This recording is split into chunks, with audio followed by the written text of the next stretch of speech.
What happens when a life of unimaginable luxury becomes a gilded cage?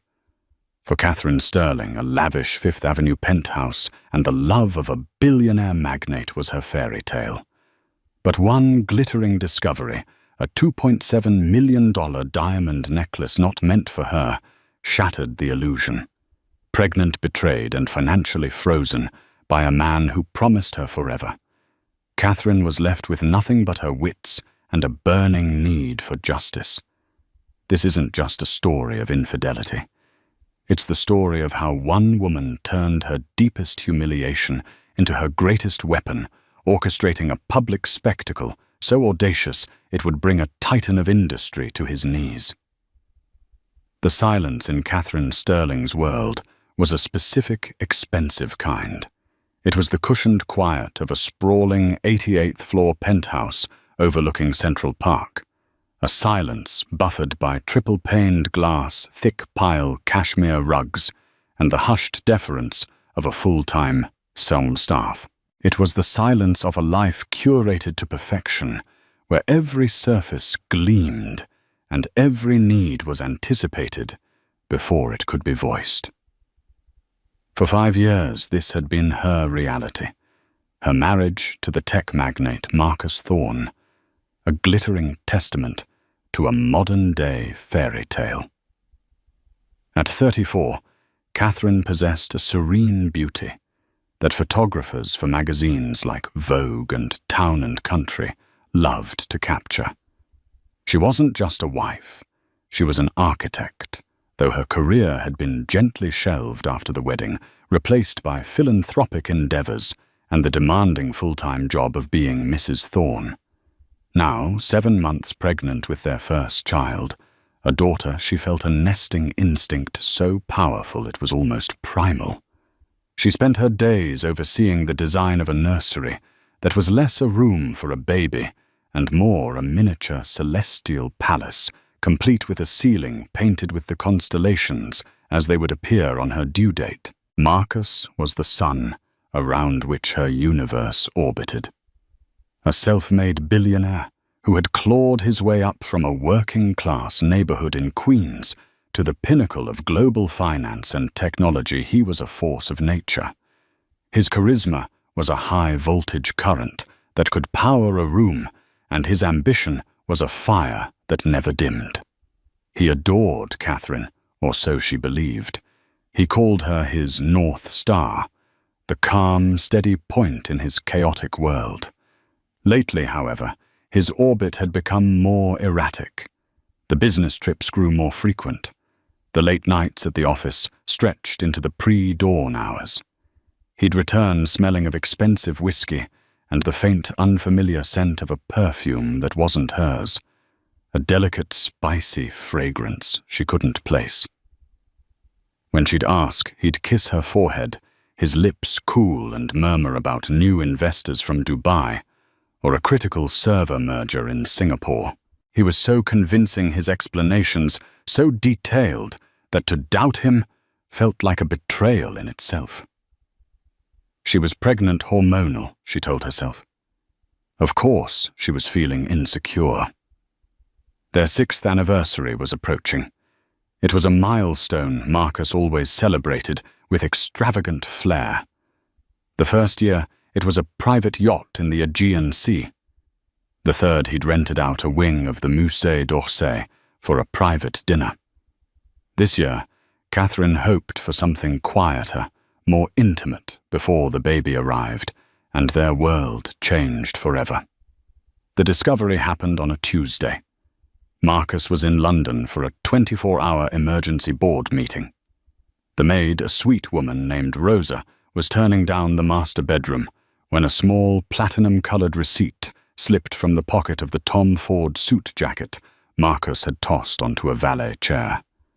Rosa, ever meticulous, placed it on Catherine's bedside table. Catherine noticed it later that evening while reading a book on natural childbirth. It was from Leviev, the ultra-exclusive diamond merchant on Madison Avenue, a place whose jewels made Cartiers look like costume pieces. Her heart gave a little flutter of excitement. Marcus had outdone himself again. Her fingers, slightly swollen from the pregnancy, trembled as she read the details. The date of purchase was from 3 weeks prior, during his summit in Geneva. The item description was what made her breath catch in her throat: le cœur de la nuit. The heart of the night, a custom-designed necklace. The price made her eyes widen until they ached. $2,700,000. $2.75 million. It was an obscene amount of money, even for them. It was more than a gesture. It was a statement. A wave of guilt washed over her, forever doubting him. He was working so hard, crossing continents, and all the while he was planning this breathtaking surprise for her. She carefully folded the receipt and tucked it away, a warm, secret thrill running through her.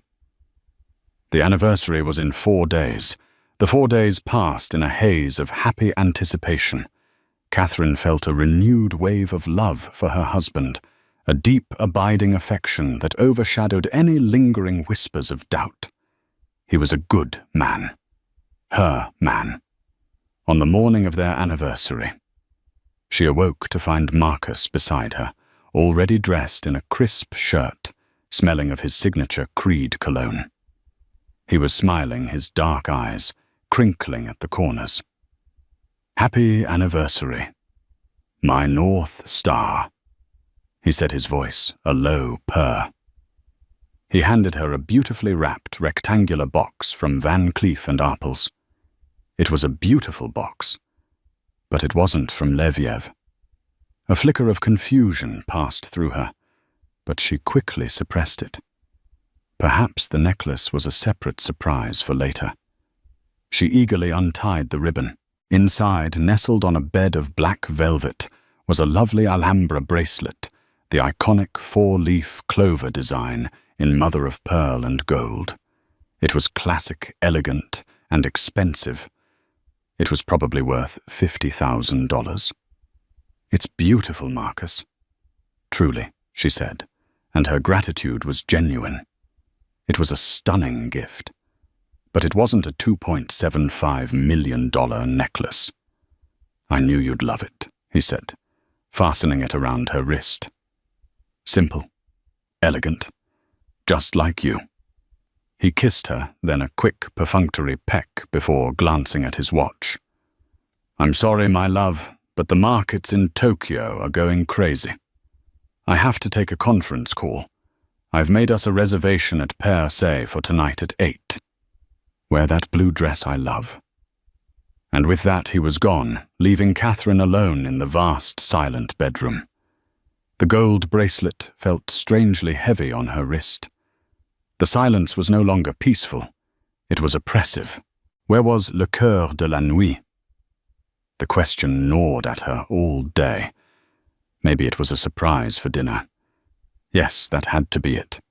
He would present it to her over dessert, a grand, show-stopping finale to their anniversary celebration. She clung to that thought like a life raft. That evening she wore the cobalt-blue Brandon Maxwell gown he adored, the silk clinging to her baby bump. She felt beautiful, hopeful. At Per Se, with its panoramic views of Columbus Circle, the service was impeccable, the food a work of art. But Marcus was distracted. His phone buzzed incessantly on the table beside him. He kept checking it, his brow furrowed in concentration.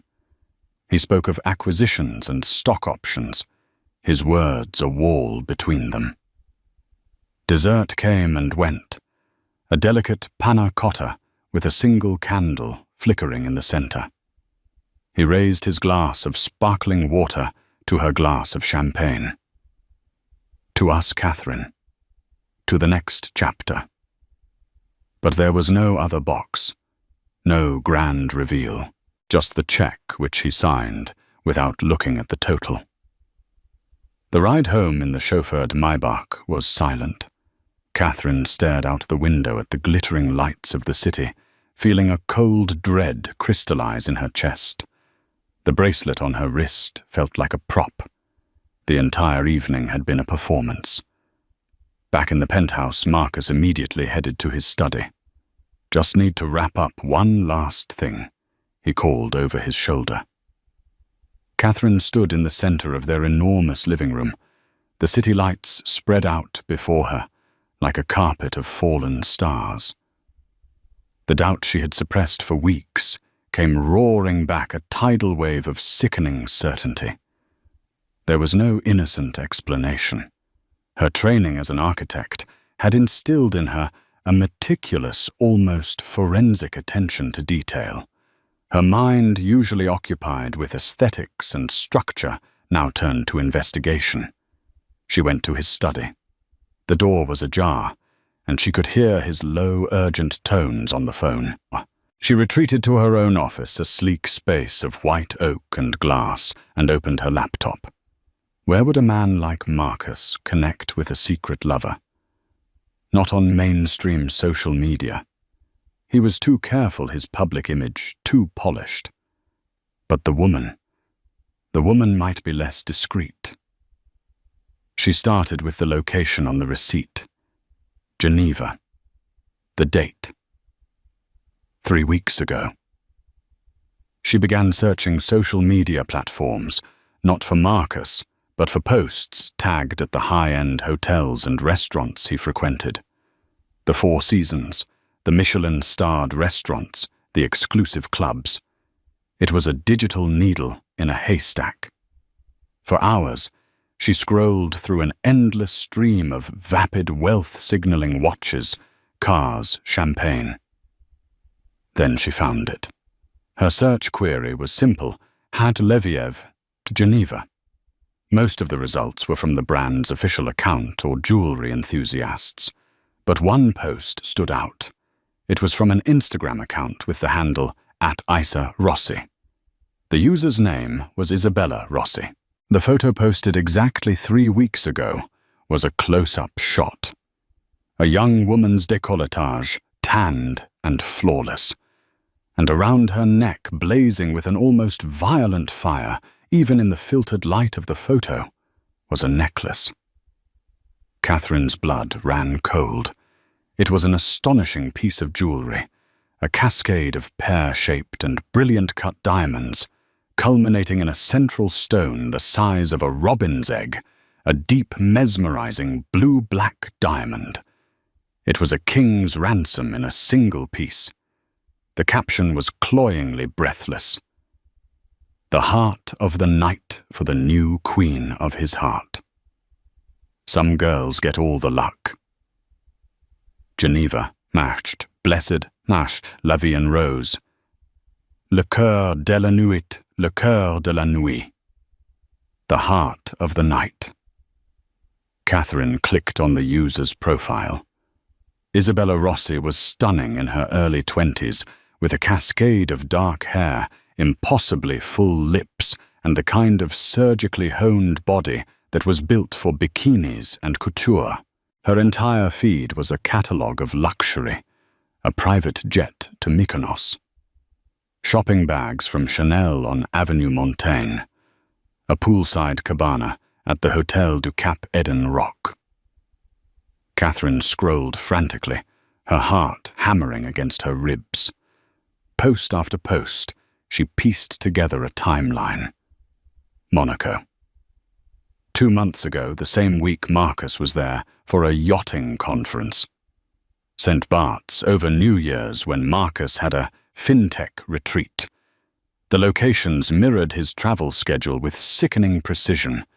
Isabella was his shadow, his secret life, lived out loud on a public platform he thought no one would ever connect back to him.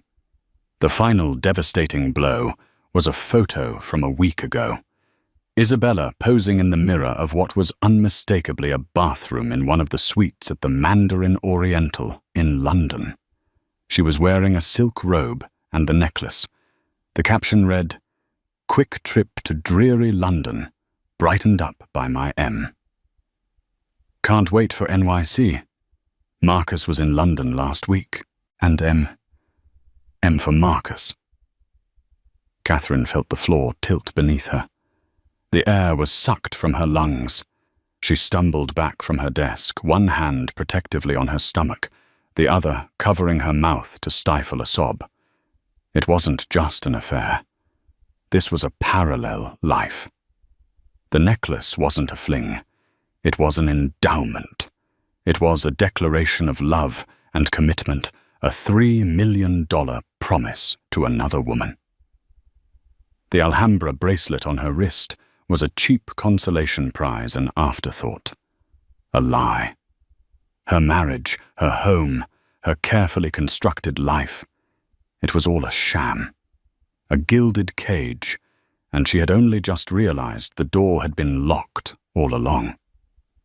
She looked at her reflection in the dark glass of her office window. Her face was pale, her eyes wide, with a horror that was just beginning to curdle into a cold, hard rage. The North Star, he called her. It was a cruel irony. A star is only visible in the darkness, and the darkness had just fallen. The initial shock was a physical blow, leaving Catherine hollowed out and breathless. For a full day, she moved through the penthouse like a ghost, the staff casting worried glances her way as she declined meals and stared out at the city with unseeing eyes. The baby inside her kicked and shifted, a small, innocent life, oblivious to the cataclysm that had just ripped its mother's world apart. That tiny, persistent movement was a lifeline, the only thing keeping her from shattering completely. Marcus returned from his study in the early hours of the morning, his tie loosened, reeking of victory and expensive scotch. He found her on the sofa, wrapped in a cashmere throw, the lights of the city her only company. "Still up, my love?" he asked, his voice soft, but his eyes held the hard, dismissive glint of a man whose mind was already on the next conquest. "You should get some sleep." Catherine turned to look at him, her expression stripped of all its former warmth. "I know, Marcus." Her voice was flat, devoid of emotion. It unnerved him. "Know what?" "That I closed the Nakatomi deal. It's going to be huge. We're talking a 10-figure valuation. I know about Isabella Rossi." She said, her gaze unwavering. "I know about Geneva. I know about London. And I know about Le Coeur de la Nuit." The name of the necklace hung in the air between them, heavy and sharp as a shard of glass. The charming facade on Marcus's face didn't just crack. It fell away, completely revealing the cold, ruthless bedrock beneath. He didn't even have the decency to look surprised or ashamed. There was only a flash of annoyance, as if she were a minor inconvenience, a glitch in his perfectly coded life. "You've been snooping," he stated, his voice turning hard. It wasn't a question. "You left a $3 million receipt on my nightstand," she retorted, a tremor of anger finally breaking through her shock. "You flaunted your mistress all over Europe. I didn't have to snoop, Marcus. I just had to open my eyes." He let out a short, humorless laugh. "Don't be so dramatic, Catherine. It's not what you think." "Isn't it?" she shot back, her voice rising. "You bought another woman a necklace worth more than the down payment on this entire building, while you handed me a trinket to shut me up. You've been lying to me for months, maybe years. You've built a second life on the foundation of our marriage." She stood up, her hand instinctively going to her belly. "While I am in our home carrying your child." This, she thought, would be the moment he would break. The mention of his unborn daughter would surely pierce through his armor. She was wrong. "Let's be very clear about something," he said, taking a step toward her, his posture radiating menace. "This," he gestured around the opulent room, "is my building, my home. You live here at my discretion. The life you have, the friends you keep, the charities you patronize, it's all funded by me. You are a line item in my budget, Catherine. A very expensive one, but a line item nonetheless. The cruelty of his words was breathtaking. Each one was a calculated strike designed to diminish her, to remind her of her dependence. Our marriage, he continued, his voice dropping to a low, conspiratorial whisper, was a good merger. It served its purpose. You gave me class, a respectable, public face. I gave you a world you couldn't have even dreamed of. But don't ever mistake a business arrangement for a fairy tale. Tears streamed down her face now, hot and silent. I loved you, Marcus. I thought you loved me. Love is for poets and children, he scoffed. I have an empire to run. Isabella understands that. She's fun. She's uncomplicated. She doesn't ask questions. He straightened his tie. Now this is what's going to happen. You will continue to play the part of the devoted wife, especially through the birth. We will maintain appearances. If you behave, your life will continue its comfortable trajectory. If you decide to make a scene, if you even think about the word divorce, I will cut you off without a cent. I will bury you in legal fees until you are begging on the street. My lawyers will paint you as an unstable gold-digging shrew, and I will make sure you never see a dime of my money. Am I understood? He was a monster. The man she had loved didn't exist. He had been a carefully crafted illusion, a role played by this cold, calculating stranger. Get out, she whispered, her voice trembling with a mixture of fear and white-hot fury. This is my house, Catherine. You don't give the orders here. But he did leave the room, striding back to his study and closing the door with a definitive click. A few minutes later, Catherine's phone pinged. A notification from her bank. Your credit card has been suspended. Another ping. Access to joint account ending in 4587 has been restricted. He was already making good on his threat. She was a prisoner, pregnant, emotionally devastated, and now financially impotent. He hadn't just broken her heart. He had put a gun to her head. The next 2 days were a blur of numb despair. She called her younger sister Chloe, a pragmatic and fiery journalist living in Brooklyn. Sobbing, she recounted the entire story, from the receipt to Marcus's vile threats. I knew it, Chloe seethed through the phone. I never trusted that slick bastard. Kat, you need to leave. Pack a bag and come to my place right now. I can't, Catherine cried. He's frozen everything. I have no money. He'll fight me for custody of the baby Chloe. He'll say I'm an unfit mother. He has the power and the money to create any narrative he wants. Okay. Deep breaths, Chloe said, her tone shifting from rage to strategy. Don't panic. He wants you to feel helpless. That's how guys like him win. They isolate you and make you think you have no options. But you do. You're the smartest person I know. You just need a weapon. A weapon. The word echoed in Catherine's mind. What weapon did she have? Marcus held all the cards, all the power, all the money. She felt utterly disarmed. She ended the call with Chloe, promising to stay safe and think. That night, unable to sleep, she found herself back in her office, staring at Isabella Rossi's Instagram page. It was a digital monument to Marcus's betrayal. She scrolled with a kind of masochistic fascination, each picture a fresh stab of pain. And then she saw it. It was a post from earlier that day, a close-up shot of the Le Coeur de la Nuit necklace lying on a swath of red velvet. The caption was a complaint masquerading as a brag. Ugh, the clasp on my baby is a little loose. M, is making me get it fixed before our big night out. So annoying to have to part with it even for a day, dropping it off at the master jeweler's. See you tomorrow.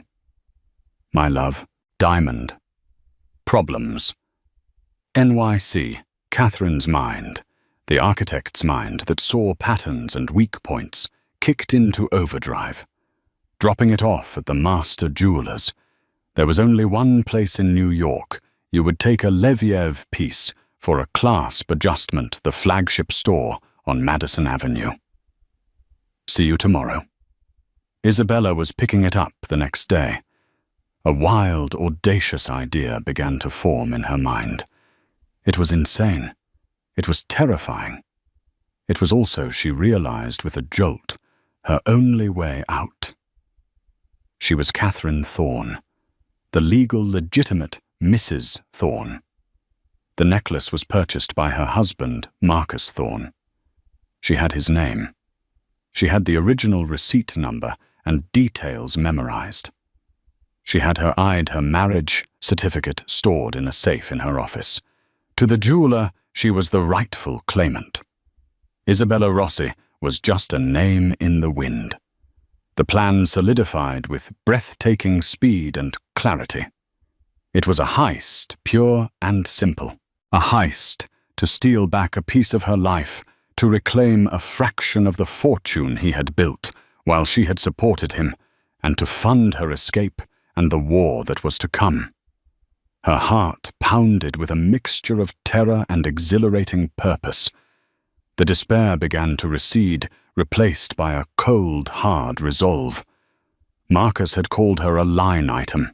He had called their marriage a business arrangement. Fine. It was time to liquidate her assets. She spent the rest of the night preparing. She found their marriage certificate in the safe, along with her passport and other identifying documents. She practiced her signature, the imperious flick of the T in Thorne that she had adopted. She rehearsed her lines. She couldn't appear nervous or hesitant. She had to embody the role of the entitled billionaire's wife, a woman for whom picking up a $3 million necklace was an errand as mundane as fetching dry cleaning. In the morning, she chose her outfit with the care of a soldier preparing for battle. A chic black maternity dress from the Row. Low, comfortable but expensive-looking Chanel flats. A pair of oversized Celine sunglasses to hide her eyes. And on her wrist, she wore the Van Cleef & Arpels bracelet. He had given her the perfect prop. She looked every inch the part of the pampered, slightly inconvenienced Mrs. Thorne. Before she left, she stood before the mirror. Not the shattered woman of the day before, but a strategist. He had threatened to bury her. He had underestimated her. He had forgotten she was an architect. She knew how to build, but she also knew how to handle a demolition. And she was about to bring his world crashing down. The taxi ride down Madison Avenue was the longest of Catherine's life. Each stoplight, each yellow cab that cut in front of them stretched her nerves thinner. The city outside the window was a blur of motion and noise, but inside the cab an icy calm had settled over her. It was the focus that came before a final exam, or a major presentation, the quiet before the storm. She clutched her Hermès handbag, the leather cool and smooth beneath her tense fingers. Inside her passport, and a copy of the marriage certificate, felt like contraband. The Leviev boutique was less a store and more a temple to wealth. Its discreet facade of dark, polished stone was broken only by a single, heavily fortified door and a small, elegant window displaying a lone, magnificent yellow diamond ring. A formidable-looking security guard in a tailored suit stood impassively by the entrance. Catherine paid the driver, took a deep, steadying breath, and walked toward the door. The guard's eyes swept over her, taking in the designer dress, the expensive handbag, the pregnant belly. He seemed to categorize and approve of her in a single glance. He opened the heavy door for her, without a word. The interior was hushed and opulent, a world of pale grey suede walls, gleaming chrome and soft strategic lighting designed to make the diamonds in their glass cases glitter with an almost supernatural fire. A chic saleswoman with a severe black bob and an accent that floated somewhere over the mid-Atlantic glided toward her. "Good morning, madame. How may I help you?" This was it. The performance began now. Catherine slid her Celine sunglasses down her nose, affecting a look of mild annoyance. "I'm here to collect a piece," she said, her voice cool and clipped. "My husband, Marcus Thorne, had it brought in for a repair yesterday." A necklace. The woman's professional smile didn't falter. "Of course, Mrs. Thorne. Do you have the claim ticket?" A jolt of panic. A claim ticket. Of course there would be a claim ticket.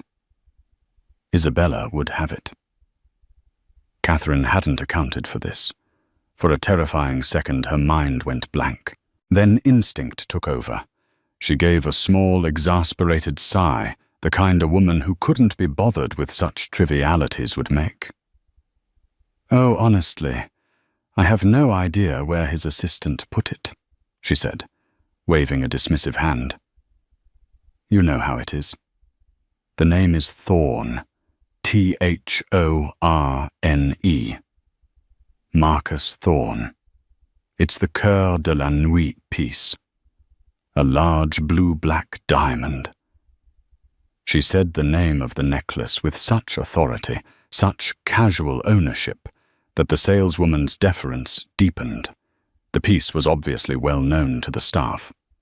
"Of course, Mrs. Thorne. One moment, please. I will just need to see a form of identification." Naturally, Catherine said, opening her handbag and retrieving her passport. She handed it over.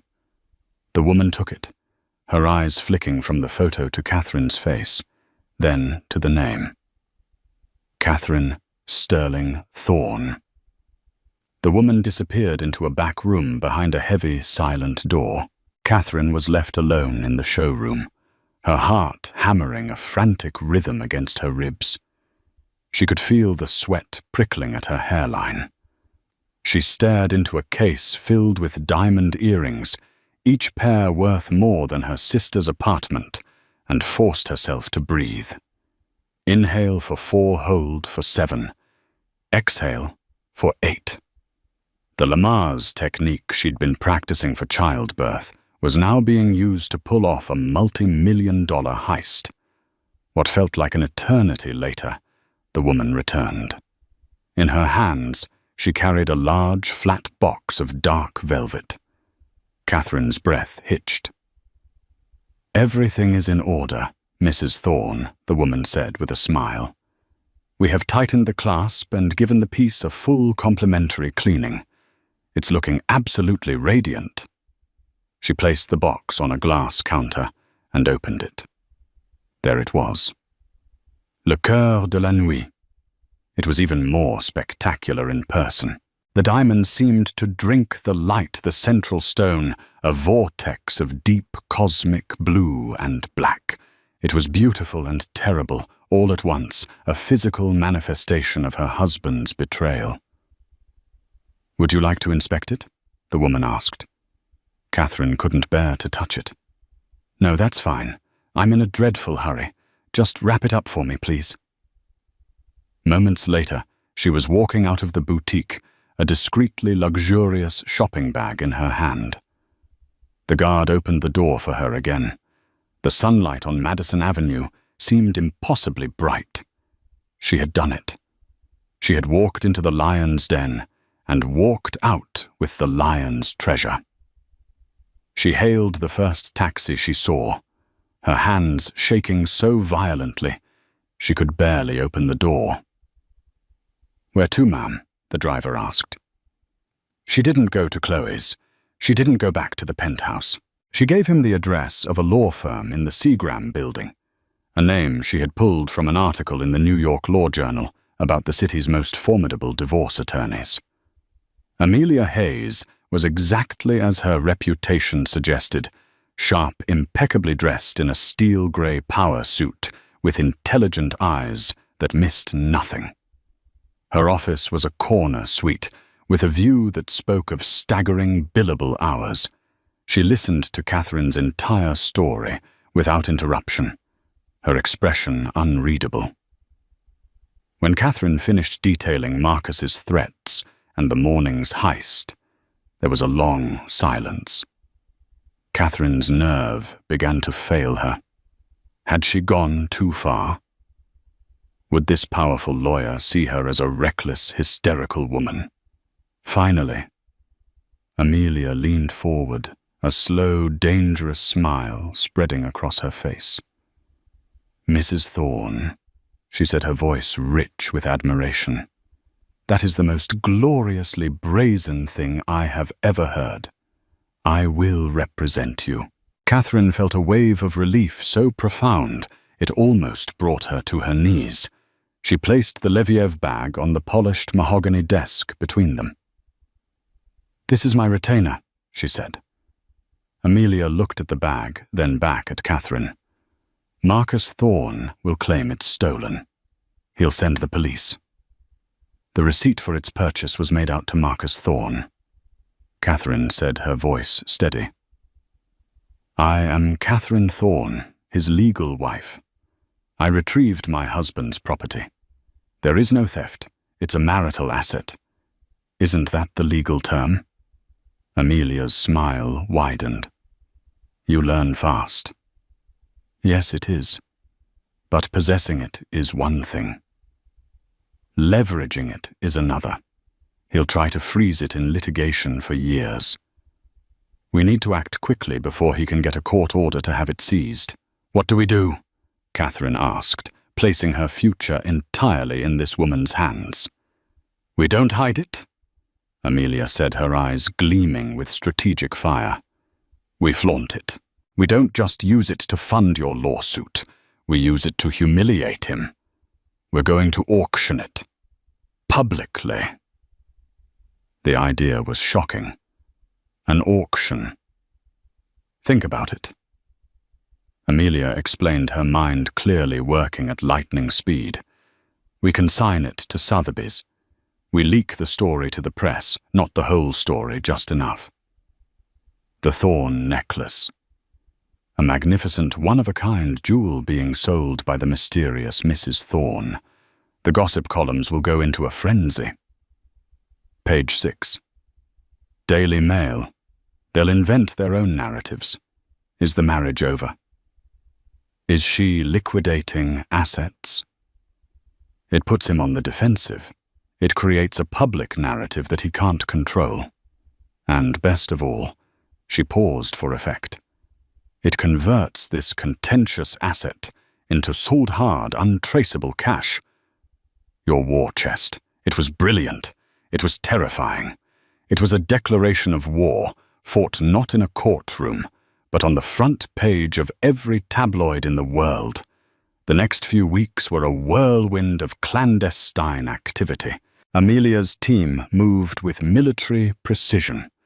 They vetted Catherine's story, secured her documents, and initiated contact with a senior vice president at Sotheby's auction house, a man named Alistair Finch.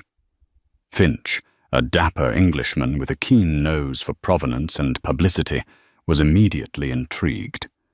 When he saw the necklace in the secure viewing room of Amelia's law firm, his professional composure barely concealed his excitement. "My word," he breathed, examining the stone through a jeweler's loupe. "It's a blue-black diamond of extraordinary rarity. And the story, the Thorne name attached to it. This will cause a sensation." Marcus, as expected, exploded. The moment he discovered the necklace was gone, presumably after a frantic, hysterical call from Isabella Rossi, he unleashed his fury. Catherine, who was by then safely ensconced in a luxury serviced apartment rented under a corporate LLC created by Amelia's firm, received a barrage of venomous texts and voicemails. He threatened lawsuits, criminal charges, and utter ruin.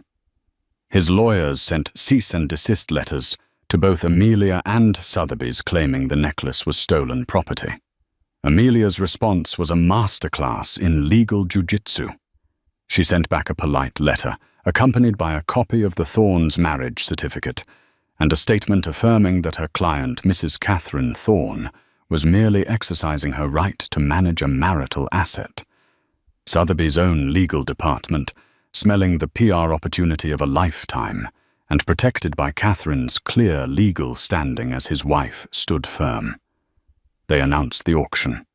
Lot 137 in their upcoming Magnificent Jewels auction in New York. Le Coeur de la Nuit, now publicly and deliciously nicknamed the Thorne Necklace. The pre-auction estimate was set at $3 million to $5 million, the high end, reflecting its newfound notoriety. The story erupted just as Amelia had predicted. Page 6 ran the headline, "Thorne on the Rocks. Billionaire's wife to auction mystery diamond." The article was filled with speculation, quoting anonymous friends who suggested a major marital rift. The narrative was set. Catherine was the enigmatic, wronged woman, and Marcus was the powerful husband with a secret. He was used to controlling the news cycle about his business.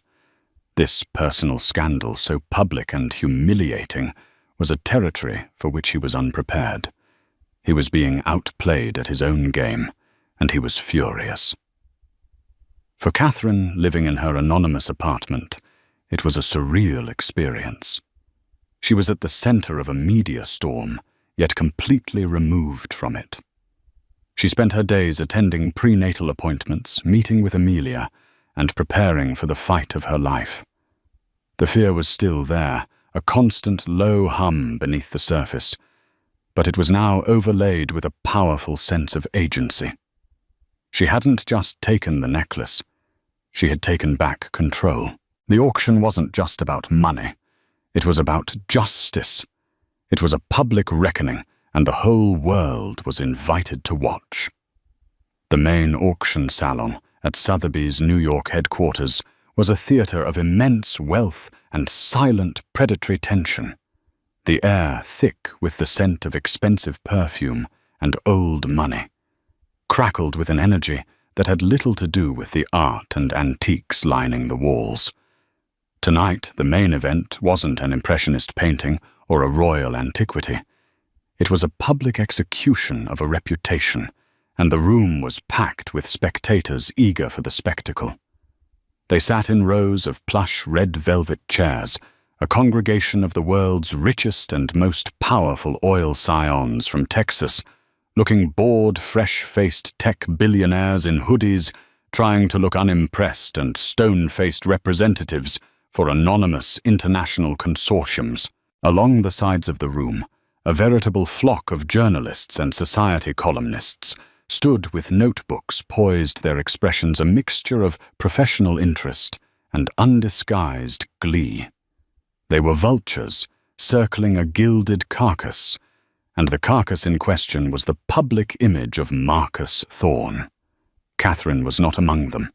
She was miles away in the serene anonymity of the corporate apartment that had become her sanctuary and war room.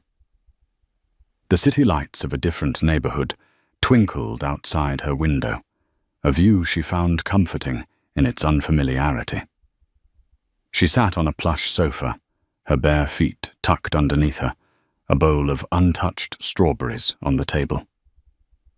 Beside her, Chloe provided a steady, grounding presence, her hand resting on Catherine's arm. They watched the scene unfold on a large television screen, fed by a secure private live stream link provided by Amelia's firm. The feed was crystal clear, capturing every subtle nuance, every nervous twitch, and every predatory smile. "Look at them all," Chloe murmured, her voice laced with disdain. "They look like sharks that have smelled blood in the water." Catherine could only nod her throat tight. Every time the camera panned across the crowd, her stomach twisted. These were people she knew. She had sat on charity boards with these women, hosted these men for dinner. Now they were here to watch her life get publicly dissected. She saw Blythe Carrington, the doyen of Upper East Side society, whispering behind her program to a friend, her eyes glinting. She saw a young rival of Marcus's from Silicon Valley, smirking openly. It was a painful, surreal tableau. And then the camera found him. Marcus. He sat in the third row, an island of furious stillness in a sea of murmurs. He was dressed in a dark, impeccably tailored Brioni suit, a walking monument to power and arrogance. Flanked by his lawyers, he stared straight ahead at the podium, his face a chiseled mask of control. But Catherine, who had studied that face for years, could see the truth. She saw the minute tightening of the muscles along his jaw, the almost imperceptible tremor in the hand that rested on his knee, the cold, dead fire in his eyes. He wasn't there to bid. He was there as a warning, a human shield for his own ego, trying to intimidate the room into devaluing the prize. His presence was meant to scream, "This is mine. You dare not touch it." On the podium, the auctioneer Alistair Finch, a man born for this kind of high-stakes theatre, finally arrived at the main event. And now he announced his voice, a smooth, cultured baritone that carried to every corner of the room. "We come to lot 137. A jewel of truly exceptional character, and shall we say a rather compelling modern provenance." A wave of knowing, suppressed laughter rippled through the audience. Marcus's stony expression didn't change, but a faint flush of color crept up his neck. "Known as le cœur de la nuit." Finch continued as a high-definition video of the necklace filled the large screen behind him, each diamond magnified to the size of a fist, or as the press has so memorably christened it, the Thorn Necklace. The baby inside Catherine gave a sudden powerful kick, as if reacting to the tension radiating from the screen. She gasped, placing both hands on her belly. "He's here," she whispered to Chloe, her eyes wide. It was a strange, grounding sensation, a reminder of the new life that was at the heart of this entire battle. "Of course he is," Chloe whispered back, squeezing her sister's hand. "He wants to see his mama win." The bidding began at a blistering pace. Finch, a master of his craft, orchestrated the proceedings like a symphony conductor. $2,500,000, thank you, sir. A swift start. Do I hear 2-7 a paddle, shot up from the phone bank, 2,700,000 from the telephone bidder, and 3 million from the gentleman in the fifth row. At 3 million do I hear 3.2. The bids flew, the numbers climbing so fast they became an abstraction. 3.2 million. 3.5. 3.8. It surpassed the original purchase price in less than 90 seconds. Each new bid was a nail in the coffin of Marcus's pride, a public refutation of his power. He sat immobile, a statue of rage. But the aura of menace he had tried to project was failing. The story behind the necklace had made it more desirable than he could have ever imagined. It was no longer just a piece of jewelry. It was a trophy of a financial and social war, and the men in this room were all warriors in their own right. At $4,500,000, the bidding finally began to slow. The initial frenzy subsided, leaving only 3 serious contenders. The gentleman in the fifth row, a determined phone bidder, and a man in the front row, who Catherine recognized as a proxy for a Middle Eastern royal family. The air grew thick with anticipation. $4,500,000 to the gentleman in the front row. Finch said, his voice dropping slightly to draw the room in.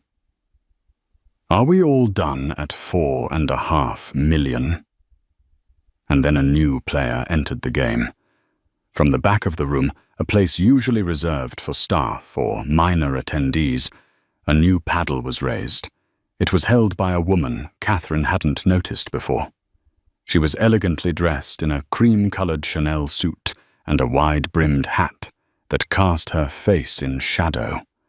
Her posture was ramrod straight, and her movement was economical and decisive. There was no hesitation, no nervous glance around the room. Just the paddle raised with quiet, unshakable authority. Finch's professional gaze snapped to her. 4,700,000, a new bidder at the back of the room. "Welcome, madam." The man in the 5th row immediately countered. 4.8. The woman in the hat raised her paddle again, without a moment's delay. 5 million?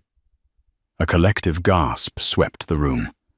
It was a knockout number, a jump intended to signal immense buying power and an unwillingness to play games. Chloe grabbed Catherine's arm. "Who is that?" "I have no idea." Catherine breathed, her eyes glued to the mysterious woman. On the screen, Marcus finally moved.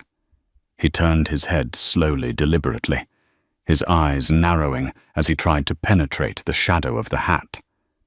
His look was one of pure venom. But the woman, if she noticed, gave no indication. She remained perfectly still, her paddle now resting in her lap, having made her definitive statement. The room fell into a deep, expectant hush. The gentleman in the 5th row, looking rattled, quietly shook his head. The proxy in the front row conferred for a moment, before giving a slight negative gesture.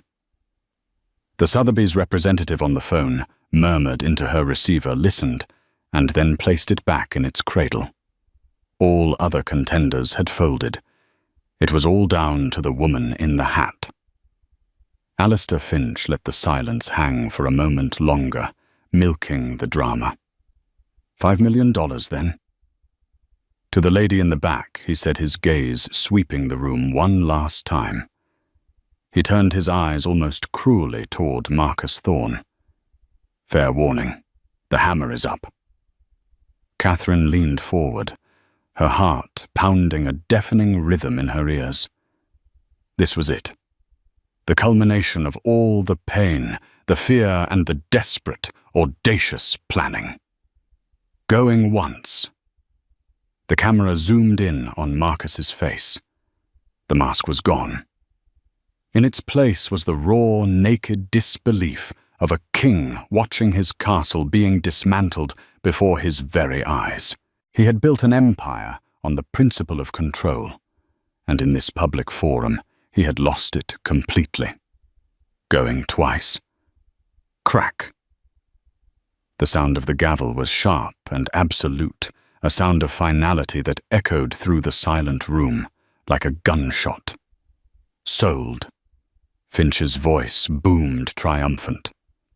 For $5 million to paddle number 782. Congratulations, madam. The room exploded into a cacophony of applause and excited chatter. Chloe let out a whoop of pure joy, pulling a sobbing Catherine into her arms. They weren't tears of sorrow, but of a profound and overwhelming release. The weight she had been carrying for months had finally been lifted. She had won. The public humiliation was only the beginning of Marcus's downfall. With a war chest of $4 million after Sotheby's commission, Amelia Hayes unleashed her legal hounds. The divorce filing was a quiet, procedural affair, but the forensic accounting team she assembled was an act of war. They were sharks of a different breed, quiet, meticulous men and women who lived for finding the single misplaced comma in a complex ledger that could unravel an entire financial empire. They descended upon Marcus's Byzantine corporate structures and found exactly what Amelia had suspected. Marcus's arrogance extended to every facet of his life. He had a vast network of offshore shell corporations in the Cayman Islands and undeclared accounts in Switzerland, all designed to hide hundreds of millions of dollars from the IRS, and by extension from his wife, in any potential settlement. The confrontation took place not in a courtroom, but in the sterile, soundproofed conference room of Amelia's law firm. It was just Marcus, his lead attorney, Amelia, and Catherine. Amelia didn't make threats. She simply had one of her accountants project a flowchart onto a large screen, a dizzying web of transactions holding companies and numbered accounts that led directly from Marcus's primary corporation to his hidden treasure chests. The SEC and the IRS would find this terribly interesting.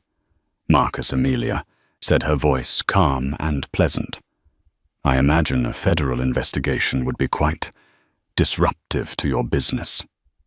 The color drained from Marcus's face.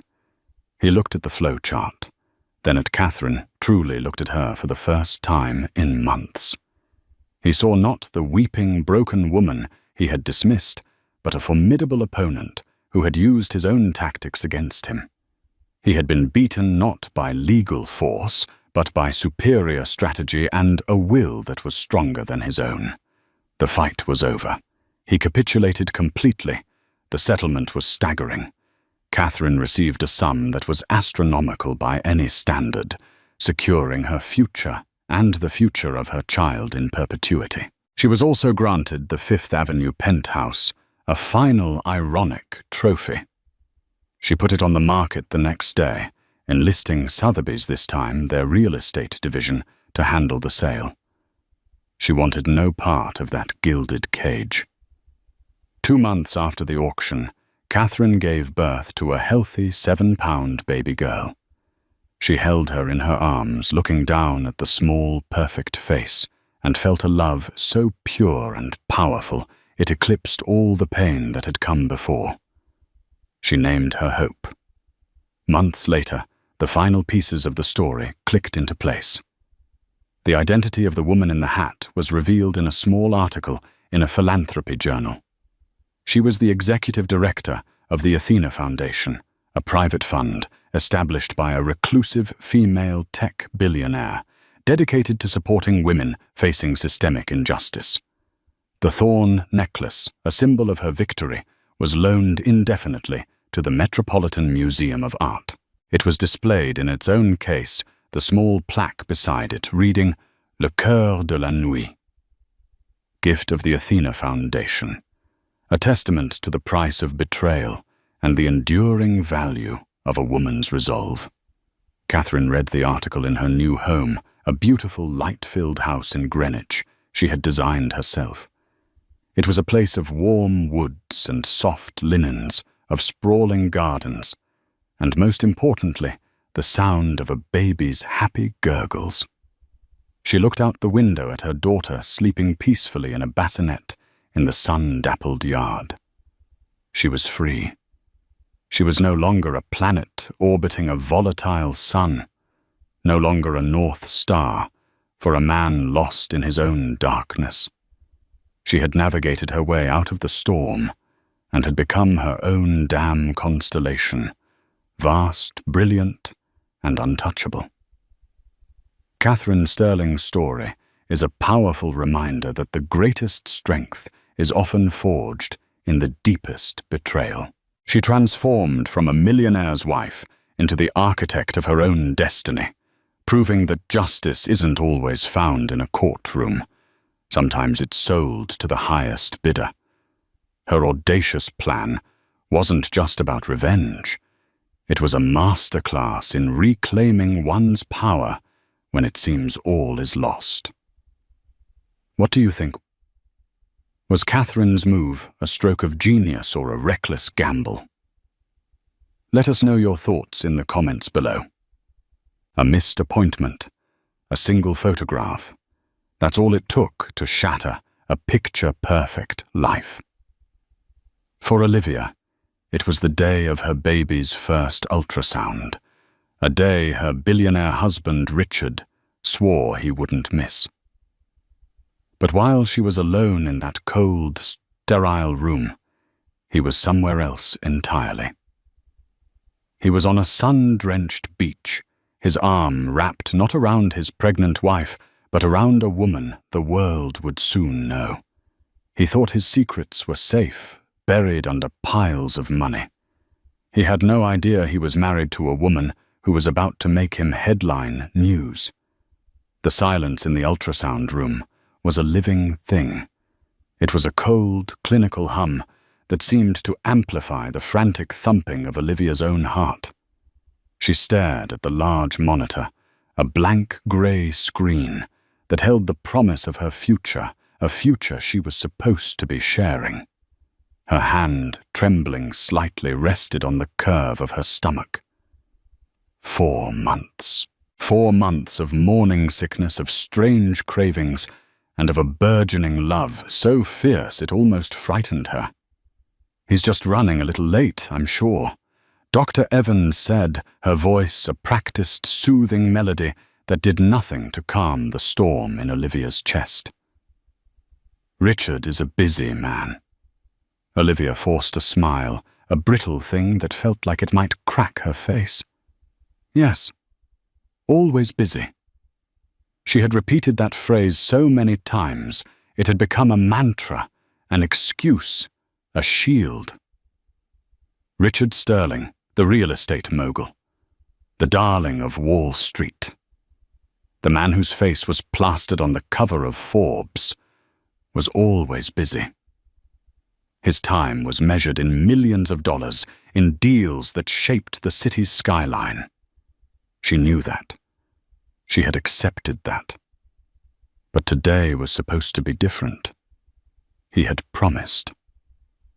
"Live my love," he'd said just last night, his voice a low, intoxicating rumble as he traced the line of her jaw. "Nothing in this world would make me miss seeing our baby for the first time. I'll move mountains. I'll reschedule the mayor. That's our moment." His words, like everything else about him, had been perfect. Richard was a master architect, not just of buildings, but of moments.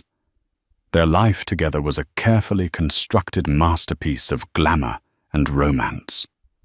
Spontaneous trips to Paris on his private jet, front row seats at New York Fashion Week, whispered sweet nothings over candlelit dinners at restaurants, so exclusive they didn't have names. He had swept into her life a whirlwind of charm and power, and she, a quiet, unassuming librarian, had been caught up in the storm, dizzy with a happiness she'd never imagined possible. But lately the perfection had started to feel fragile.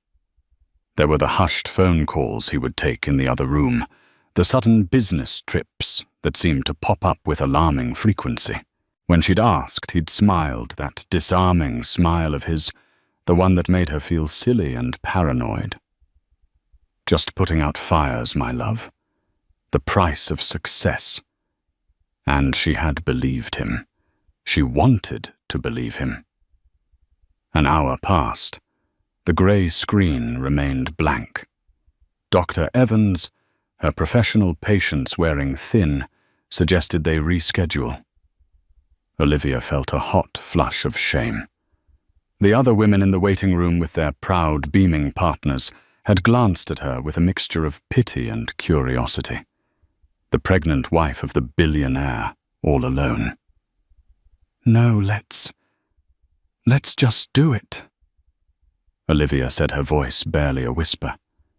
She couldn't bear the thought of coming back, of reliving this humiliation. She needed to see her baby. She needed to know that one thing at least was real. The cold gel on her stomach was a shock. She flinched as Dr. Evans moved the transducer. And then it happened. A flicker on the screen. A tiny pulsating shape. A sound filled the room. A rhythmic, powerful whooshing that was the most beautiful thing she had ever heard. "There's the heartbeat," Dr. Evans said, her voice softening with genuine warmth. "Strong and steady. Congratulations, Olivia. You have a very healthy baby." Tears streamed down Olivia's face, hot and silent. It was a girl, her daughter. In that moment, the ache of Richard's absence was a sharp physical pain, a gaping wound in what should have been a perfect memory. She took the grainy black-and-white photos, her fingers caressing the image of the tiny life inside her. She sent him a text. "We saw her today. She's perfect." The reply came hours later, a terse, impersonal message. "Knew she would be. So sorry, Liv. Got dragged into an emergency meeting with investors from Dubai. Still locked in. We'll make it up to you, I promise." The disappointment was a bitter pill. She tried to swallow it to be the understanding wife she had always been. She drew a bath in their palatial penthouse apartment, the city lights twinkling below, like a carpet of fallen stars. She tried to focus on the joy on the little girl who was now her entire world, but the unease lingered a shadow she couldn't shake. It was that night, as she mindlessly scrolled through her phone, a habit she'd picked up to fill the long, lonely evenings, that the shadow took form. It started as a knot in her stomach, a prickle of dread. Her friend Maya had sent her a link to a popular Instagram gossip account, one that chronicled the lives of the rich and shameless. The caption was innocuous: "Another day in paradise." But the picture stole the air from her lungs. It was a selfie, a sun-drenched, carefree selfie taken on a pristine white sand beach. In the foreground, a woman with a mane of platinum blonde hair and a predatory smile pouted at the camera. Her name was Chloe Vanderbilt, a socialite and so-called influencer, whose manufactured life was a constant source of tabloid fodder. But it wasn't Chloe's face that made Olivia's world tilt on its axis. It was the man beside her. He was shirtless, his skin bronzed, a pair of expensive sunglasses perched on his head. His arm was wrapped possessively around Chloe's waist, his hand splayed possessively on her hip. He was smiling a wide, genuine, unguarded smile that Olivia hadn't seen in months. It was Richard. The phone slipped from her numb fingers, clattering onto the marble floor. The emergency meeting with Dubai investors. The city skyline behind him wasn't Dubai. It wasn't even New York. It was the unmistakable turquoise water and lush green hills of St. Bart's.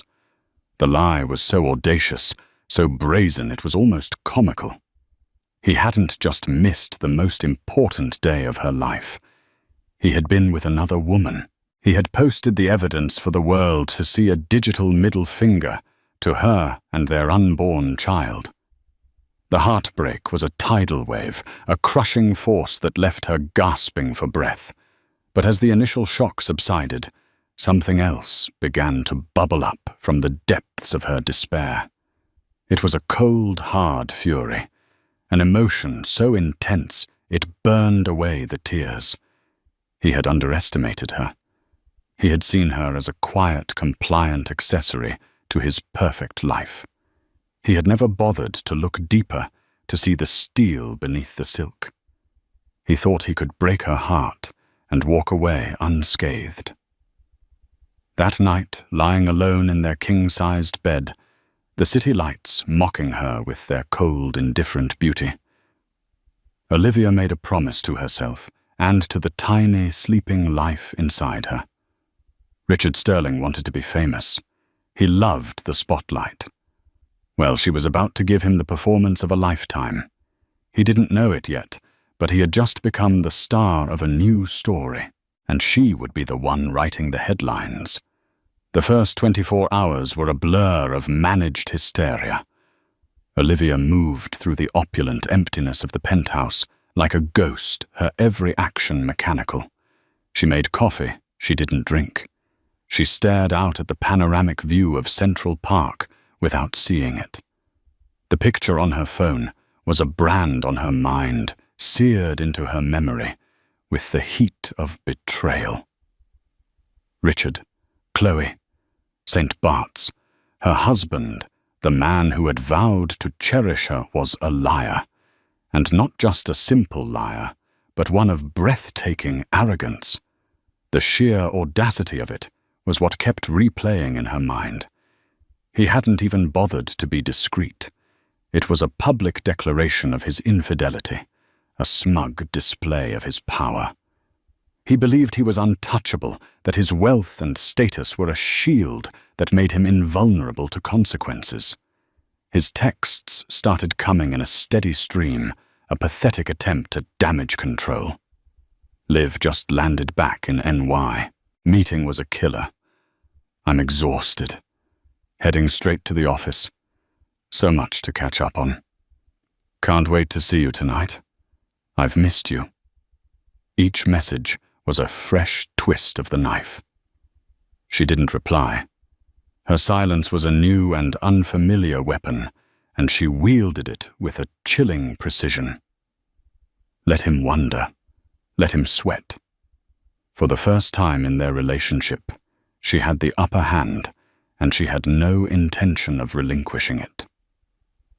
That afternoon, the doorbell chimed a sharp, intrusive sound that shattered the funereal silence.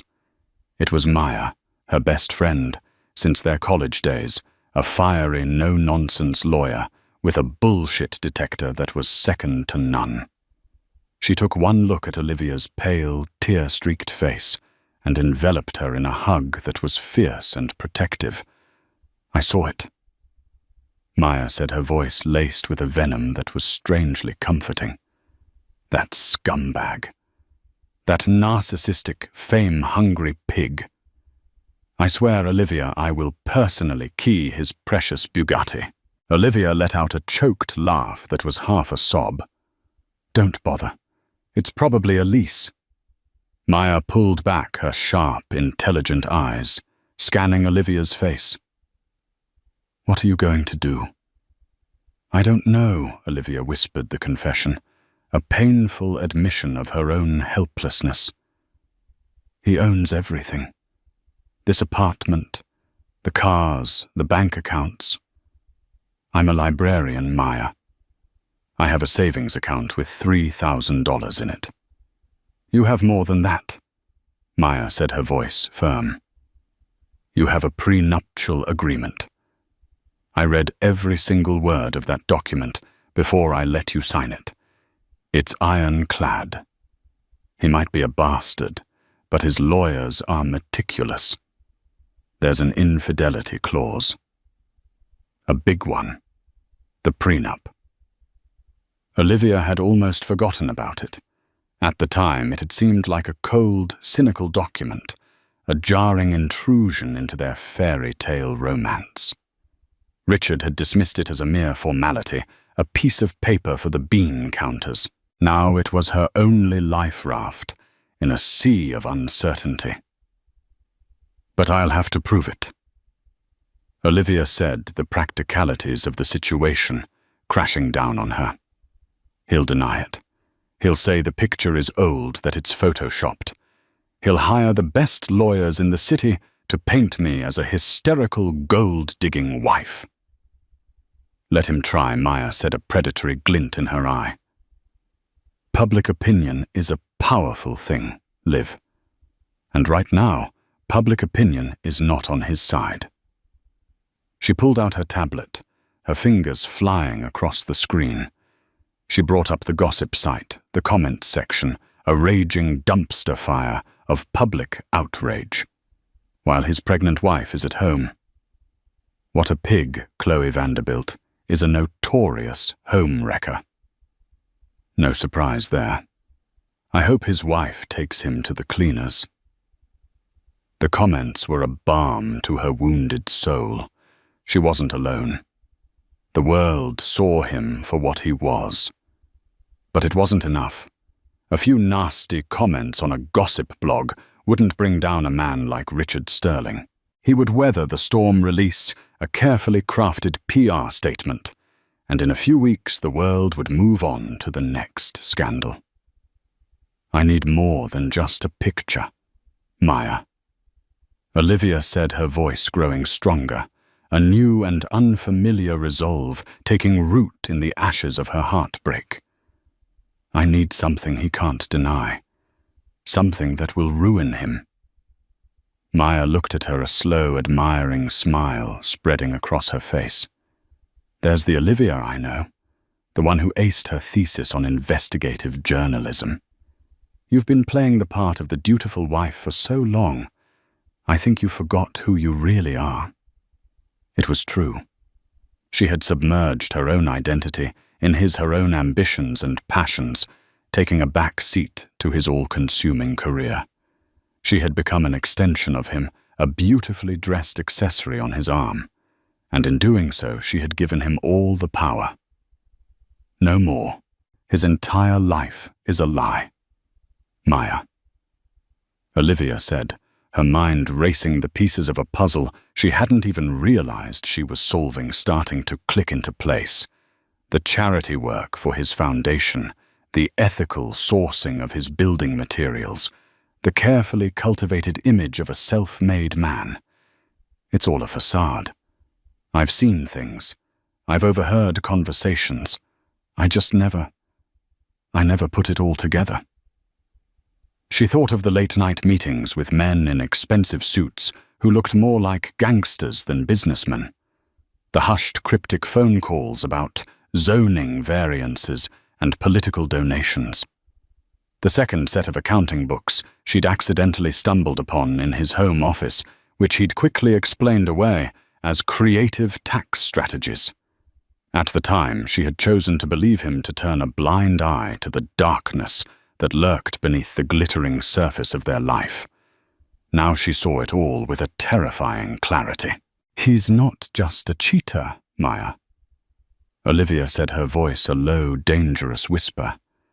He's a crook, and I'm going to expose him for what he really is. The decision once made was like a shot of adrenaline. The grief was still there, a dull, throbbing ache in her chest. But it was now overlaid with a new and exhilarating sense of purpose. She was no longer a victim. She was a woman on a mission. That evening, when Richard finally came home, he found her sitting in the living room, bathed in the soft glow of a single lamp. She looked calm, composed, almost serene. He, on the other hand, was a mess. His tie was loosened, his hair was disheveled, and there were dark circles under his eyes. Liv. He began, his voice thick with a carefully rehearsed contrition. I am so sorry. I know I messed up. The meeting. It was a nightmare. I should have been there. I will spend the rest of my life making it up to you. She looked at him, her gaze cool and steady. She didn't yell. She didn't cry. She simply held up her phone, the picture of him and Chloe displayed on the screen. The color drained from his face. He stared at the image, his jaw working for a long, silent moment. The mask of the charming, devoted husband slipped, and for the first time, she saw the real Richard Sterling. He was cold, calculating, and utterly ruthless. You should have been more careful, she said, her voice as calm and quiet as the eye of a hurricane. Social media is a tricky thing. He let out a short, humorless laugh. Don't be naive, Olivia. You think a silly picture is going to hurt me. I'll have my PR team issue a statement. We'll say it was a business trip, that Chloe is a client. It will all blow over. I'm sure it will, she said, standing up, the movement fluid and graceful. She walked to the window, her back to him, and looked out at the city that he believed he owned. But this isn't about the picture, Richard. This is about everything else. He frowned, a flicker of uncertainty in his eyes. What are you talking about? She turned to face him, a small, enigmatic smile playing on her lips. You really should be more careful about the things you leave lying around your office. Zoning variances, political donations, creative tax strategies. It's all so fascinating. The blood drained from his face. He looked at her, really looked at her for the first time in years. And in her eyes, he didn't see the quiet, adoring wife he had married.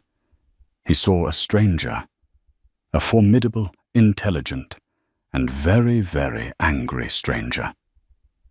"What have you done?" he whispered, his voice hoarse, with a dawning, horrified realization. "Nothing yet," she said, her smile widening. "But the night is young, and I have a feeling tomorrow's headlines are going to be very, very interesting."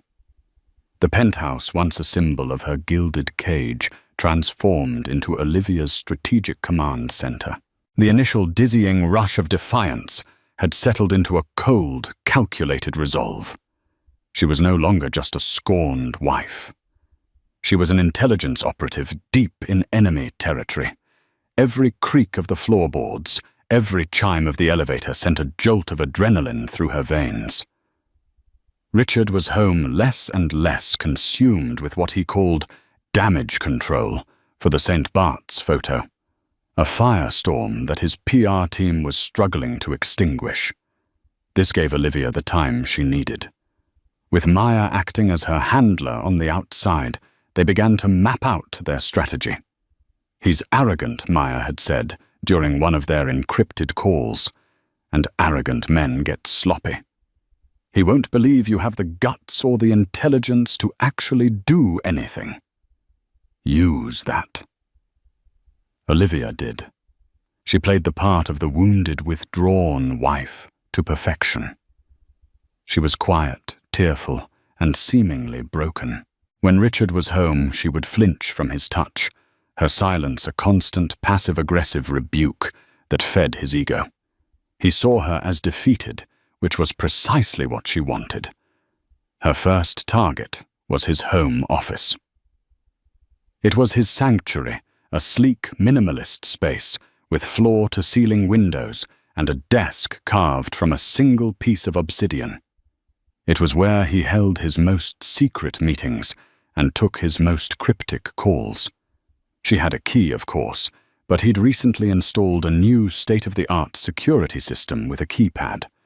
For days, she watched him, her mind a sponge absorbing every detail. She noticed he would often tap his fingers on the table when he was thinking a nervous, rhythmic pattern. One evening, as he was distracted by a furious phone call with his publicist, she watched from the doorway as he absently tapped out the code on the desk before entering it into the keypad. It was a sequence of 8 digits, the date of his first major real estate acquisition. It was so perfectly, narcissistically him. The next day, as soon as he left for the office, she was inside. The room smelled of him. Expensive cologne and an undercurrent of metallic tension. Her heart hammered against her ribs as she began her search. She wasn't looking for paper. Richard was too smart for that. Everything was digital, protected by layers of encryption. Her librarian skills, once a source of gentle mockery for Richard's high-flying friends, were now her sharpest weapon. She knew how to find information, how to see patterns in chaos. She remembered stumbling upon a strange-looking external hard drive a few months ago, tucked away in a drawer of his antique Globe bar. He had snatched it from her, his reaction unusually sharp, saying it was a backup of old family photos. It was the only time he had ever seemed genuinely rattled by her presence in his office. It was still there, nestled between a bottle of 25-year-old Macallan and a set of crystal tumblers. It was a sleek silver rectangle, no bigger than a deck of cards. Plugging it into his desktop, she was met with a password prompt. She tried the usuals: his birthday, her birthday, their anniversary, the name of his first company. Nothing. Frustration gnawed at her. She sat in his leather chair, the silence of the apartment pressing in on her. What was the one thing he loved more than his money, more than his own reflection, his legacy, the narrative he had so carefully constructed. She thought back to their first date, how he had spoken with such passion about the sterling tower, the gleaming skyscraper that was his crowning achievement. He had called it his true north. She typed the words into the password field, True North 212. The drive unlocked. It was a labyrinth of folders and subfolders, a digital maze of shell corporations, offshore accounts and encrypted ledgers. It was the second set of books she had glimpsed, but on a scale she could never have imagined. This wasn't just creative tax strategy. This was a massive, sophisticated web of fraud, bribery, and money laundering. Millions of dollars siphoned from company accounts moved through a series of untraceable transactions and funneled into the pockets of city officials, zoning board members, and union bosses. She found a folder labeled Project Nightingale. Inside was a detailed accounting of payments made to a shell corporation, which in turn had made a series of political donations to Councilman Robert Jennings, a man who had been instrumental in pushing through the zoning changes for Richard's latest luxury development. It was a clear, undeniable case of bribery. Her hands trembled as she copied the files onto a new encrypted thumb drive she had purchased with cash. This was it. This was more than just a messy divorce. This was a federal crime. But as she was about to eject the drive, a different folder caught her eye. It was labeled Chloe. Her breath hitched. Against her better judgment, she clicked it open. It wasn't love letters or romantic photos. It was a series of wire transfers, monthly payments of $50,000 sent to Chloe Vanderbilt for the past 2 years. The memo on each transfer was the same consulting fee. And then she saw the contract, a non-disclosure agreement signed by Chloe that essentially paid her to be Richard's public girlfriend. The contract stipulated a certain number of public appearances, a steady stream of social media posts, and absolute discretion about the true nature of their arrangement. It was a business transaction. Even his affair was a carefully managed illusion. The realization didn't lessen the pain, but it sharpened her anger into a diamond-hard point. He hadn't just betrayed her. He had cheapened the very idea of love and affection, reducing it to another line item on his balance sheet. As she was absorbing this new, sickening revelation, she heard a sound that made her blood run cold.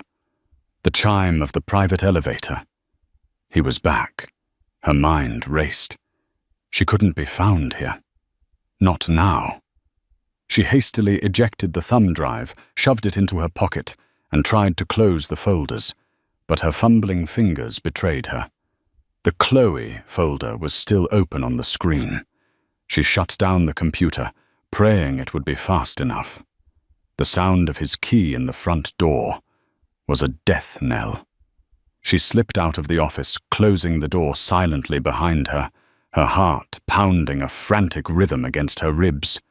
She was halfway down the hall when he walked in, his face a thunderous mask. "What were you doing?" he asked, his voice dangerously low. I was looking for a book," she stammered, her mind seizing on the first plausible lie. "I thought I left one in there." His eyes, cold and assessing, swept over her, then flickered towards the office door. He walked past her into the room she had just vacated. She stood frozen in the hallway, every muscle tensed. She heard the soft whir of the computer booting up, a silence that stretched for an eternity. When he emerged, his face was unreadable. He looked at her, a long, searching gaze that seemed to peel back the layers of her deception. She braced herself for the explosion, for the accusations, for the end of the charade. But instead he smiled. It was a slow, chilling smile that didn't reach his eyes. "Find your book," he asked, his voice smooth as silk. "No," she whispered. It wasn't there. "Too bad," he said, walking towards her.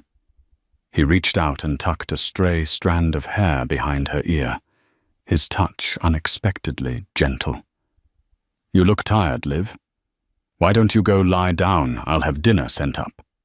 It was a dismissal, a threat wrapped in a velvet glove. He knew, or he suspected, and he was letting her know that he was watching. The game had changed. He was no longer underestimating her. He was hunting her. As she walked to their bedroom on unsteady legs, the encrypted thumb drive in her pocket felt like it weighed 1,000 pounds.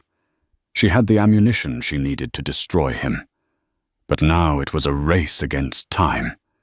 She had to get it to someone who could use it before he found a way to silence her for good. The air in the penthouse had become thin and sharp, each breath a calculated risk. Richard's feigned gentleness was far more terrifying than any overt rage. He moved around the apartment with a predatory grace, his eyes constantly following her. He would ask casual questions about her day, about her phone calls, about her conversations with Maya. It was a subtle psychological water torture designed to make her break. She knew her digital footprint was being monitored, her phone likely bugged. The game had escalated, and she was running out of moves. "You can't do this alone anymore," Maya insisted, during a hushed meeting in a noisy coffee shop, a place so public and mundane she hoped it was safe. "You need to get that drive to a professional, someone he can't buy or intimidate." There was only one name that came to mind: Thea Gallo. Gallo was a legend, an old-school investigative journalist with a Pulitzer Prize and a reputation for being a bulldog.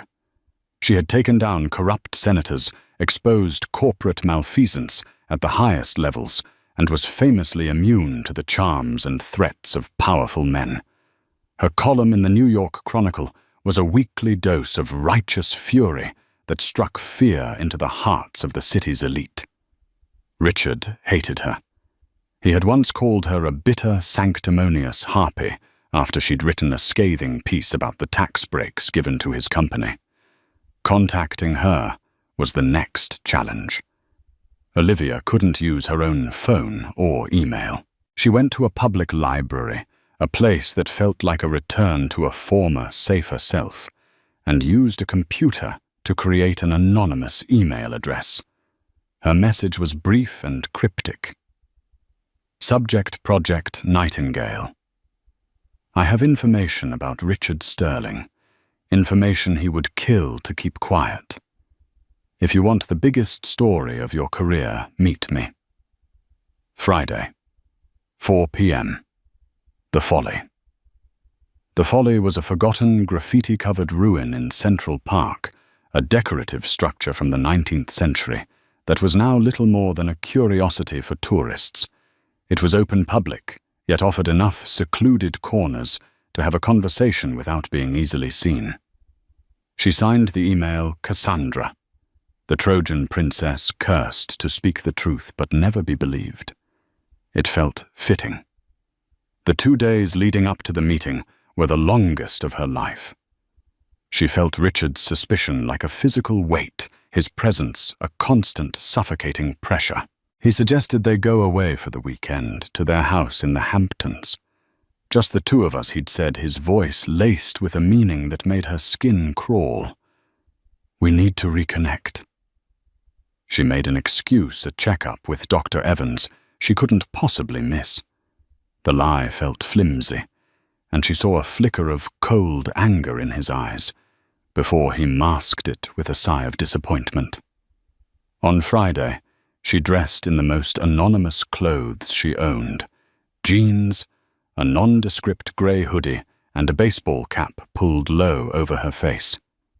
She took a meandering route to the park, switching subway trains 3 times, paying with cash. She felt like a character in a spy novel, her heart a frantic drum against her ribs. Thea Gallo was already there.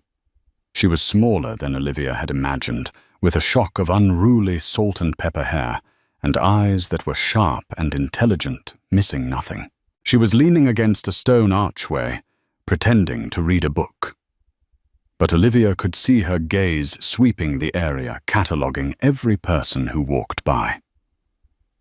Cassandra Thea asked, her voice a low, gravelly rasp, not even looking up from her book as Olivia approached.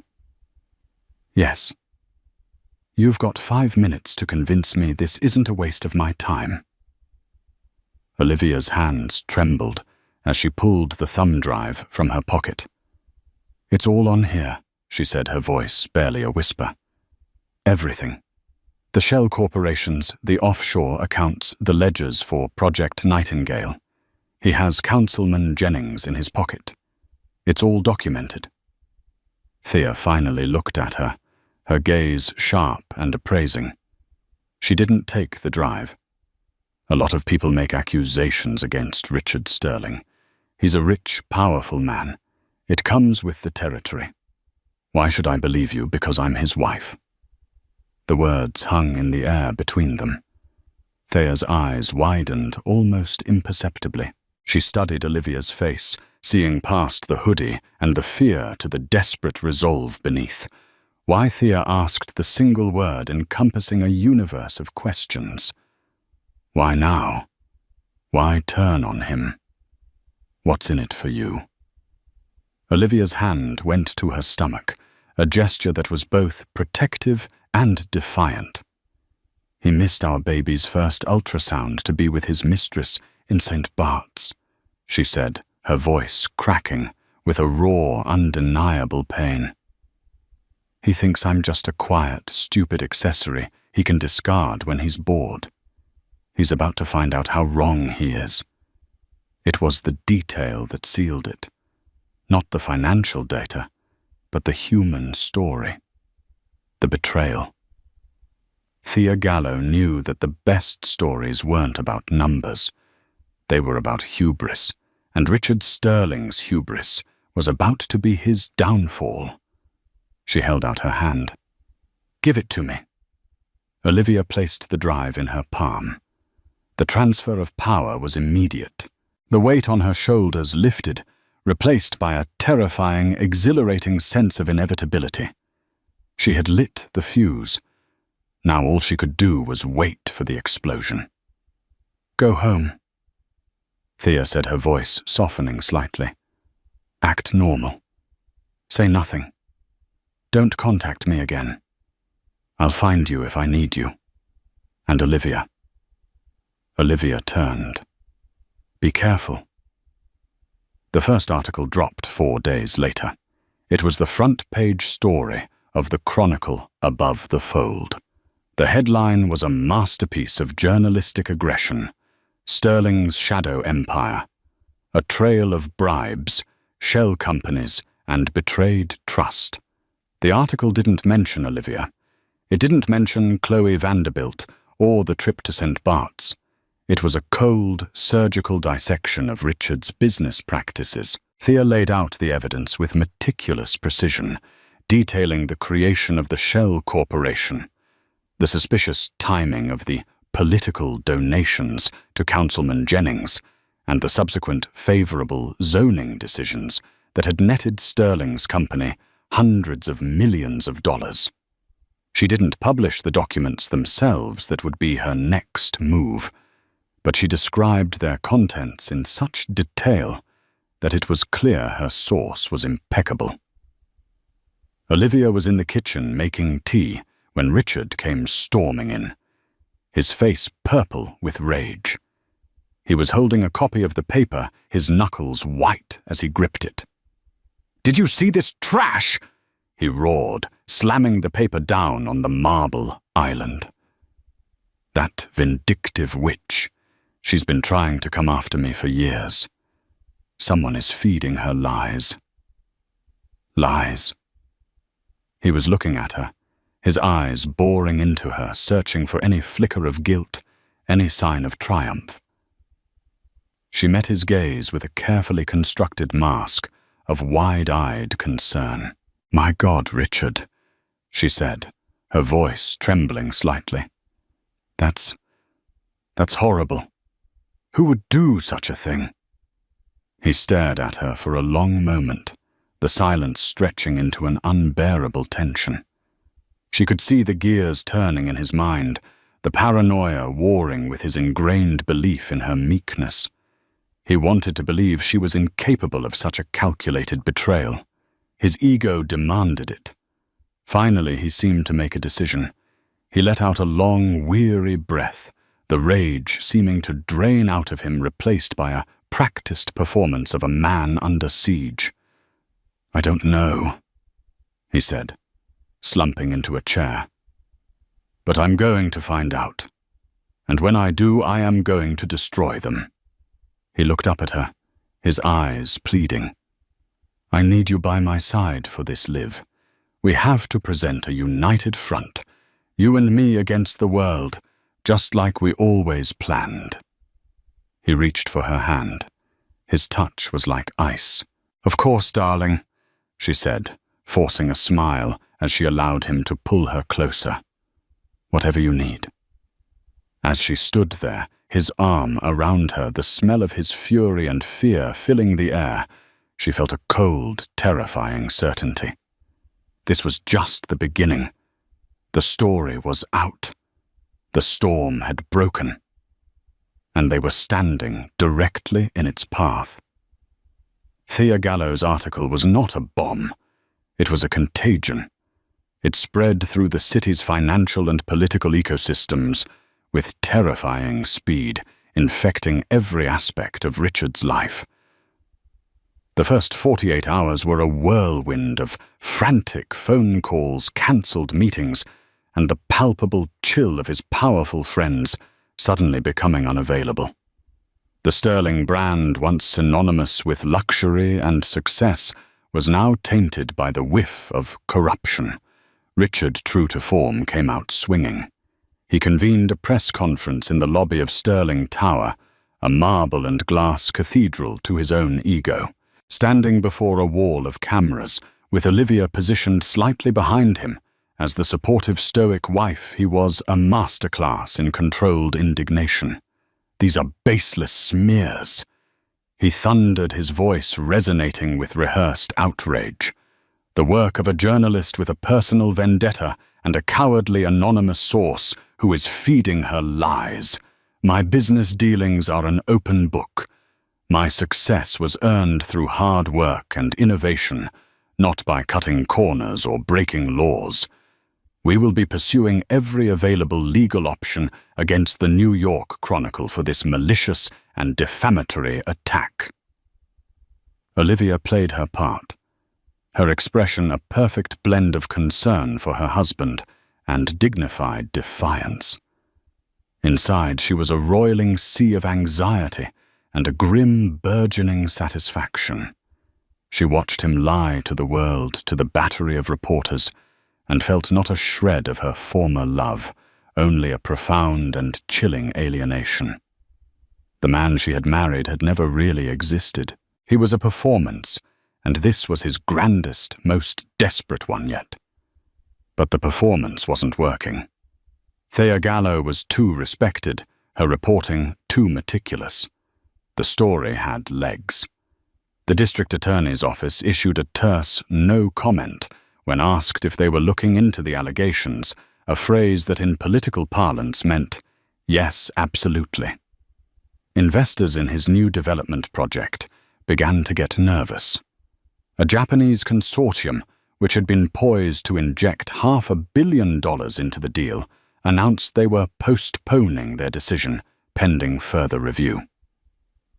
The stock price of Sterling Enterprises, his publicly traded parent company, dipped 5%, then 10%. The pressure began to fray Richard at the edges. The mask of the confident tycoon would slip, revealing the snarling, paranoid man beneath.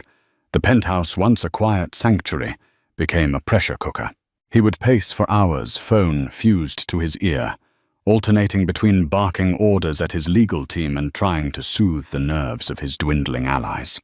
His suspicion of Olivia was a constant, unspoken hum beneath the surface of their interactions. He had his security team sweep the apartment for bugs, a move he explained as standard procedure given the circumstances. He bought her a new phone, a present, he said, but she knew it was a tracking device, a way to monitor her every communication. She used it only for mundane conversations, continuing to communicate with Maya through a cheap burner phone she kept hidden in a box of tampons, the one place she knew he would never look. Then came the Chloe problem. The influencer, who had built a career on being aspirational and carefree, was not equipped for this kind of crisis. The comments on her Instagram feed had turned vicious. She was no longer just a home wrecker. She was now associated with a brewing criminal scandal. Her sponsors began to pull out. A lucrative contract with a high-end tequila brand was suddenly under review. Chloe panicked. She started calling Richard constantly, her voice a shrill, hysterical whine that Olivia could hear even from the next room. "You have to fix this, Richie," she'd shrieked during one call Olivia overheard. "My reputation is ruined. That journalist is going to start digging into me next. I just know it. Our contract says you're supposed to handle this stuff." Their business arrangement was crumbling under the pressure. Chloe, the carefully curated asset, had become a massive liability. After one particularly nasty, hour-long phone call, Richard smashed a Lalique vase against the wall, the sound of shattering crystal echoing the state of his life. He turned to Olivia, his eyes wild. "Do you see what they're doing to us?" "To our family," he demanded, as if she were a co-conspirator in his own defense. It was in that moment that Olivia decided to twist the knife. "Maybe you should just pay her more," she said, her voice deceptively gentle. She was arranging a bouquet of fresh lilies, her movements calm and deliberate. Richard froze. "What did you say?" Chloe Olivia said, not looking at him. "It's clearly a business arrangement. You have a contract after all. Maybe you just need to renegotiate her consulting fee to include hazard pay." The blood drained from his face. It was a direct hit. The one piece of information he couldn't fathom how she would know. He had been so careful with that folder, so certain of his digital security. The look in his eyes was no longer mere suspicion. It was a cold, terrifying certainty. "How do you know about that?" he whispered, his voice shaking with a rage that was far more potent than his earlier theatrics.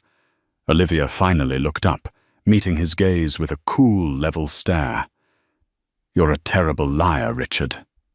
And you're sloppy. You leave things open on your computer." The charade was over. The unspoken war was now declared. "You," he seethed, taking a step towards her. "This was you. You went to Gallo." "Prove it," she said, her voice steady, even as her heart hammered against her ribs. He stalked towards her, his face a mask of fury, his hands clenched into fists. For a terrifying second, she thought he was going to hit her. She stood her ground, her chin held high, her hand instinctively moving to her stomach. His eyes followed the movement, and he stopped, his chest heaving. The baby, her silent, unknowing protector. "I am going to ruin you," he hissed, his voice a low, venomous promise. "When this is over, you will have nothing. No money, no friends. People will see you for the vindictive, gold-digging snake you are. I will make sure of it." "You can't ruin me, Richard," she said, her voice ringing with a strength she didn't know she possessed. "Because I was never one of your assets, and you are about to learn what happens when you write off a liability that knows all your secrets." He stared at her, breathing heavily, the hatred in his eyes a palpable force. The battle lines were drawn. It was no longer about money or infidelity. It was a primal struggle for survival. He would use all his power, all his wealth and influence to crush her. But she had the one thing he didn't: the truth. And she had given it to a woman who was about to publish her second installment. The fallout was just beginning. The week after their confrontation was a new kind of hell. The penthouse was no longer a home, but a battlefield thick with the silence of unspoken threats. Richard had his lawyers draft a public statement for Olivia to sign a declaration of her unwavering belief in his innocence. She refused. Her defiance sent him into a silent, simmering rage that was more unnerving than any of his shouted tirades. He had her followed. A sleek black town car would be parked across the street whenever she left the building. He was trying to intimidate her, to isolate her, to box her in. Meanwhile, Thea Gallo's second article hit the newsstands. This one was even more devastating than the first. The headline was stark: "The Sterling Ledgers. A how-to guide for bribing public officials." Thea, using the information from the thumb drive, published redacted snippets of the financial records from the Project Nightingale folder. She detailed the exact dates and amounts of the wire transfers from Sterling Enterprises to the Shell Company, and from the Shell Company to Councilman Jennings' campaign fund. It was a smoking gun, a clear and undeniable map of corruption. The story ignited a political firestorm. Councilman Jennings held a disastrous press conference where he sweated profusely and denied everything, looking guiltier with every word. The mayor, a longtime ally of Richard's, was forced to call for an independent investigation. The sharks were circling. Olivia watched it all unfold from her gilded prison, a strange mix of terror and triumph churning in her gut. She had set this in motion, but the story now had a life of its own, a powerful momentum she couldn't control. The breakthrough came from a place she hadn't expected.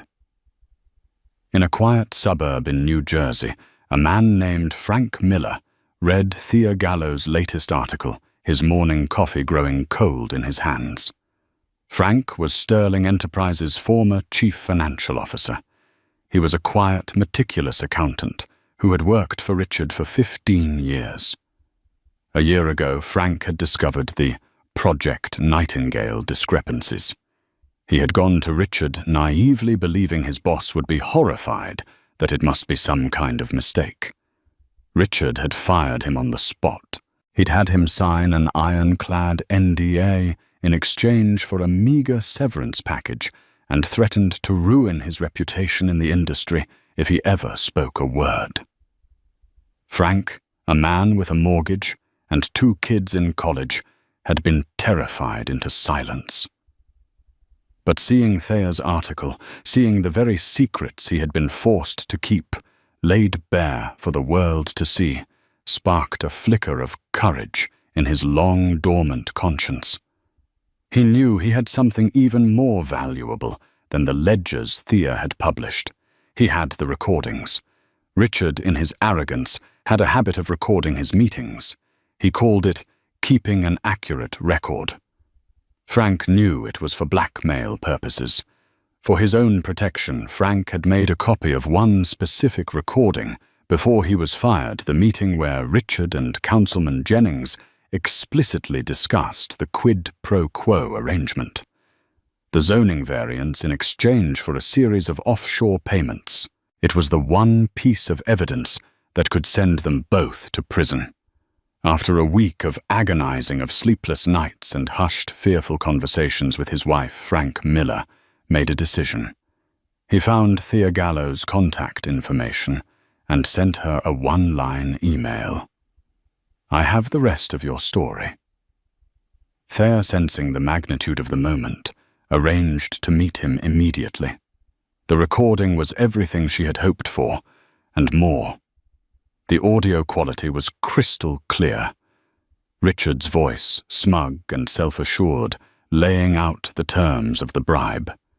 Jennings's greedy, eager acceptance. It was the nail in the coffin. Richard, however, was not a man to go down without a fight. He was bleeding money, his allies were abandoning him in droves, and the DA was impaneling a grand jury. He was desperate, and his desperation made him reckless. Through his own network of private investigators, he found out that Thea had been in contact with a disgraced former CFO. He put two and two together, and realized Frank Miller was about to betray him. He decided to take matters into his own hands. He drove out to Frank's suburban home himself. No lawyers, no security. He thought he could intimidate his former employee back into silence the way he always had. He offered Frank money, a lot of it, to disappear, to deny everything. When Frank refused his newfound courage holding firm, Richard's temper snapped. The argument spilled out onto the front lawn. "You are nothing!" Richard screamed, his face contorted with rage, completely oblivious to the neighbor across the street who was filming the entire exchange on her phone. "I made you, and I will destroy you. I will ruin your family." The threat, crude and desperate, was a critical error.